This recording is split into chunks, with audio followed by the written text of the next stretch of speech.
এক সময় একটি আরামদায়ক ছোট্ট গ্রামে বেনি নামে একটি ছোট পাখি বাস করত। বেনি একজন প্রফুল্ল ব্লুবার্ড ছিলেন, যিনি গাছ থেকে গাছে উড়ে যাওয়ার সময় গান গাইতে পছন্দ করতেন। প্রতিদিন সকালে তিনি তার মিষ্টি সুরে গ্রামকে ভরিয়ে দিতেন। যারা তাকে শুনেছিলেন তাদের সবার মুখে হাসি আনত। একই গ্রামে ক্লিও নামে একটি সুন্দর বিড়াল বাস করত। ক্লিওর সিল্কি, সোনালি পশম এবং চকচকে সবুজ চোখ ছিল যা সূর্যের আলোতে চকচক করে। তিনি তার করুণ গতিবিধি এবং মৃদু স্বভাবের জন্য পরিচিত ছিলেন।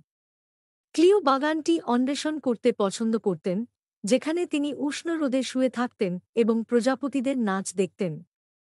এক রৌদ্রোজ্জ্বল সকালে বেনি লক্ষ্য করলেন ক্লিও একটি বড় ওক গাছের নিচে বসে আছে।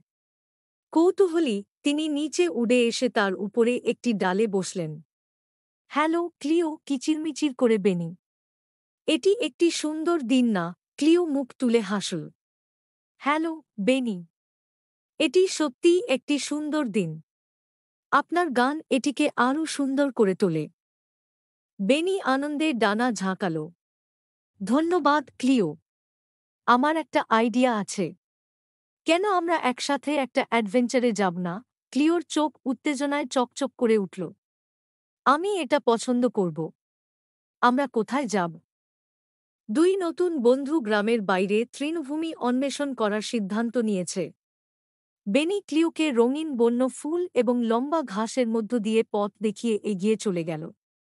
তারা একটি ঝকঝকে স্রোত আবিষ্কার করেছিল, যেখানে বেনি বন্ধুত্ব সম্পর্কে একটি গান গেয়েছিল এবং ক্লিও তার নরম ফোর্সের সাথে যোগ দিয়েছিল।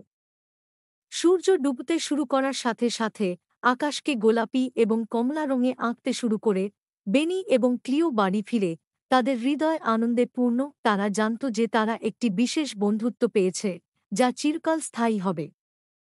সেই দিন থেকে বেনি এবং ক্লিও প্রতিদিন সকালে একসাথে অন্বেষণ করত, গ্রাম এবং একে অপরের জন্য আনন্দ আনত।